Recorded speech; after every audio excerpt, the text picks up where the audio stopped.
One lens cracked in 3 places. She spoke with a slight lisp, voice barely audible above the groans and explosions. I love you, Nick. Me too, A-Dog. Okay, enough sap.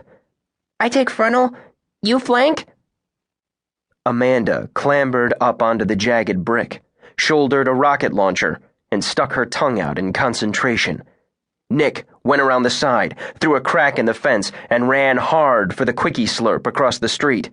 As usual, busy thinking about Podehl when he should have been pure commando, he didn't see the lurker coming. It reached from the cab of a totaled Hummer and grabbed Nick's wrist. Luckily, it was still strapped in. Safety first. Nick went with a few front kicks, made the thing eat serious boot, then wedged its head in the door before slamming it shut. Good old Detroit steel. There was a spurt, and then there was a whoom. Amanda's RPG, as always, was right on the mark. It exploded in the main swarm, concussion to plume. Lurker parts rained down like a late summer squall. Amanda did a front flip off the berm, then stepped nimbly between the remains of a National Guard unit, picking up gear and ammo as she went.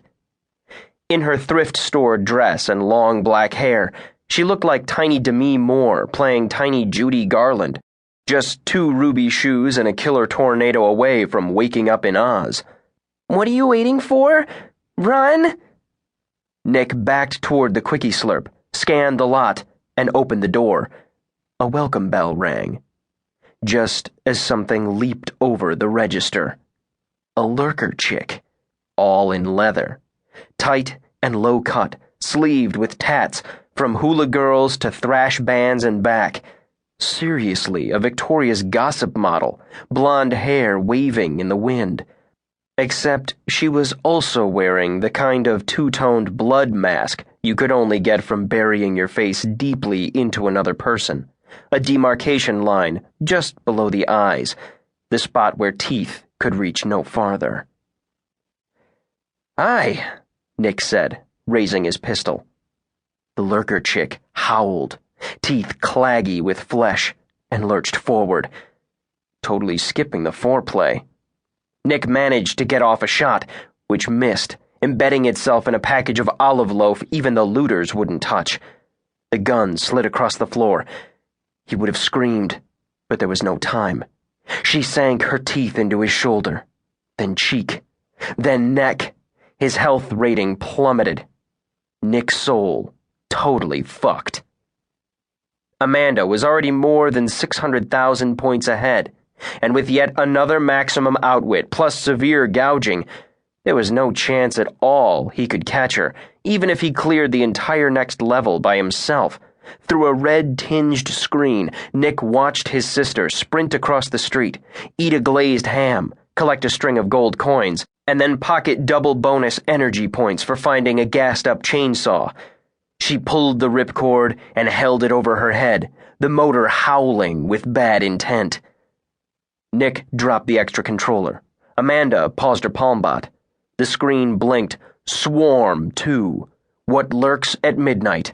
Continue YN. Sorry, Nick? You lose? I know, he said, smiling at his sister instead of her avatar. Again. What a surprise. Nick ran 3 fingers through his close-cropped hair, tightened his red Chuck Taylors, and then crawled out from under the kitchen table. The clock above the sink said 7:30. It was already dark. He had a little less than an hour to make his shift.